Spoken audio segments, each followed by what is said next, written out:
Le championnat du monde de Formule 1 est un marathon et non un sprint. En prononçant ces mots à quelques minutes de l'extinction des feux du second départ du Grand Prix d'Azerbaïdjan, Lewis Hamilton n'imaginait certainement pas à quel point il avait résumé par avance et avec exactitude sa propre course et celle de ses collègues. Voyons pourquoi.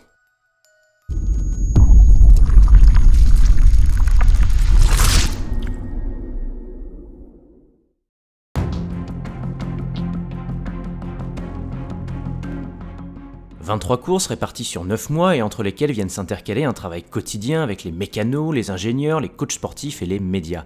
Pas de doute, les pilotes de F1 sont chaque année de véritables marathoniens. Une affirmation d'autant plus vraie pour les prétendants au titre en quête du sacre, qu'ils soient constructeurs ou pilotes. Et du côté des pilotes, on aurait pu croire qu'avec l'abandon de Max Verstappen et la 16e place finale de Lewis Hamilton, le Grand Prix d'Azerbaïdjan nous laisserait un goût de match nul. Mais il suffit de regarder entre les lignes pour comprendre que ce n'est pas tout à fait le cas. En effet, les vrais gagnants de ce week-end azéri s'appellent Red Bull et même Max Verstappen. Pourquoi ?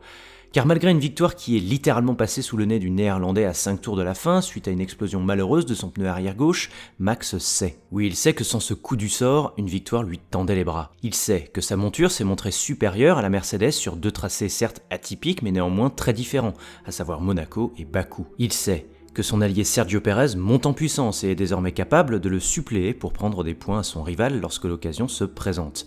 Et il sait que chez la marque à l'étoile, les signes de fébrilité s'accumulent. En témoigne une monoplace en méforme et difficile à régler le vendredi, un Valtteri Bottas aux fraises tout le week-end et un Lewis Hamilton presque parfait. Le Britannique avait en effet signé un tour de Q3 resplendissant pour s'adjuger une deuxième place sur la grille juste devant son rival. Mais très vite, et comme ce fut le cas à Barcelone dans des rôles inversés, le septuple champion du monde était incapable de larguer Max et de maintenir sa gomme aussi bien que les deux Red Bull. Et comme à Monaco, Lewis et Mercedes se sont fait surprendre par un overcut imparable de l'écurie autrichienne qui plaçait tranquillement ses deux pilotes devant la Mercedes numéro 44 dès le 15e tour. Mais une fois Max la menace écartée, Lewis avait retrouvé son bol légendaire pour certains et insupportable pour d'autres avec en prime une opportunité de reprendre la tête du championnat par l'obtention d'au moins 18 points. Sauf que ce tout droit effarant à l'issue du second départ en a décidé autrement. Entre des freins trop chauds, une erreur de pilotage grossière ou une fausse manip sur le volant qui aurait éteint ses freins arrière, difficile d'y voir très clair, mais la vérité se situe entre ces eaux-là et une chose est sûre. Lewis Hamilton a commis une nouvelle erreur après celle d'Imola et le week-end brumeux de Monaco. Sauf que cette fois-ci, cette erreur est lourde de conséquences pour un pilote qui plébiscitait quelques secondes auparavant le marathon au détriment du sprint, et les fameux points intermédiaires d'Enzo Ferrari au détriment de la gagne à tout prix. Or, le marathon ne se joue pas seulement à l'échelle d'un championnat, mais parfois également à l'échelle d'une course, et Bakou l'a très bien démontré. Ce faisant, Hamilton et Mercedes ont perdu une deuxième bataille psychologique consécutive après Monaco, et qui aura des conséquences sur la suite du championnat.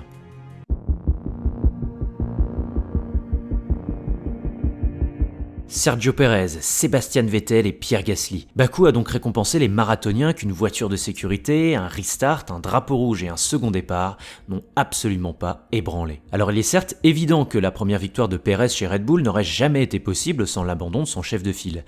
Pourtant, cette performance n'en reste pas moins magnifique, Checo ayant piloté à la perfection après une nouvelle qualification difficile. Avec un départ magistral depuis la 3e ligne qu'il a vu dépasser Carlos Sainz puis Pierre Gasly, un rythme de course très solide qui lui a permis de déposer Leclerc sans décrocher des leaders, et surtout un sang-froid très révélateur face à un Lewis Hamilton sur ses talons durant la quasi-totalité de la course, si bien qu'in fine c'est Sergio qui a fait craquer le septuple champion du monde, et non l'inverse. En remportant ce Grand Prix de folie, Pérez a donc rappelé à tous qu'il n'est pas un sprinter du samedi, mais bel et bien un marathonien redoutable le dimanche. Et si Pérez a démontré une endurance à toute épreuve, que dire de Sébastien Vettel qui a une nouvelle fois montré ce dimanche les signes de ce que l'on espère être un retour. Des signes visibles dès la qualification, à l'issue de laquelle il laissait éclater à la radio la frustration d'un pilote qui a faim de nouveau. Si bien que le dimanche, aux mains d'une monture qui reste moyenne, Seb nous a régalé d'un pilotage qui répond en tout point aux observateurs qui voyant l'Allemand un champion en perdition et surcoté. Avec un départ tonitruant qu'il a vu sauter Bottas et Norris,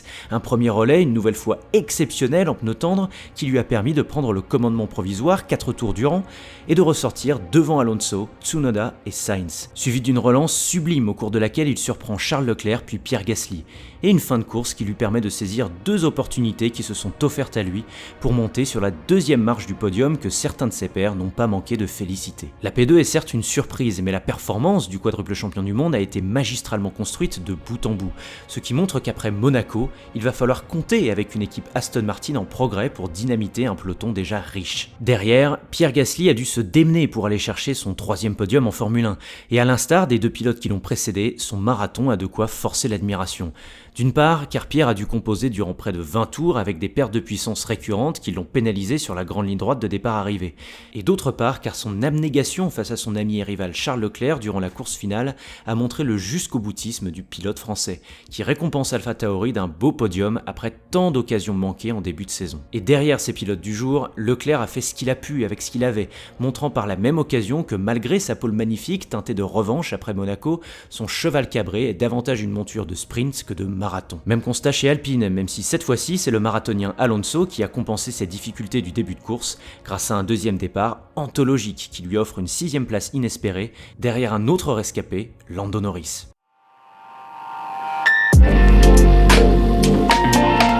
Silverstone 2013, Belgique 2015 et désormais Azerbaïdjan 2021. 3 courses, 3 interrogations autour de Pirelli qui nous aura une fois encore gratifié d'explosions de gomme dont eux seuls détiennent le secret. Le manufacturier de pneus qui avait apporté une gomme plus tendre ce week-end s'est rapidement défendu en invoquant la responsabilité de débris pour expliquer les accidents spectaculaires de Lance Stroll puis de Max Verstappen. Toutefois, difficile de ne pas s'interroger lorsqu'on ne peut que constater la ressemblance frappante entre 2 incidents qui auraient pu très mal se terminer. Pour le bien de la F1 et de Pirelli, il vaudrait donc mieux que l'enquête menée après coup par le manufacturier dans ses laboratoires de Milan soit limpide. Car pour qu'un pilote de F1 puisse mener à bien son marathon, encore faut-il que les pneus couvrent la distance annoncée. Ce qui, par 3 fois désormais, n'a pas été le cas. Le Grand Prix d'Azerbaïdjan 2021 s'est ainsi parfaitement aligné avec les propos de Lewis Hamilton. Le championnat du monde de F1 est certes un marathon sur un an, mais il contient également une vingtaine de courses qui sont elles-mêmes des marathons, et le week-end fou et décousu de Bakou en est un exemple parfait. Merci d'avoir écouté ce podcast, alors je vous laisse me dire en commentaire si vous êtes d'accord ou pas avec mon analyse sur ce Grand Prix de folie et s'il y a des points en particulier sur lesquels vous souhaiteriez revenir, je me ferai un plaisir de vous répondre. Pour le reste, abonnez-vous à cette chaîne si ça vous tente, quant à moi je vous dis à très vite pour un prochain podcast, allez, ciao!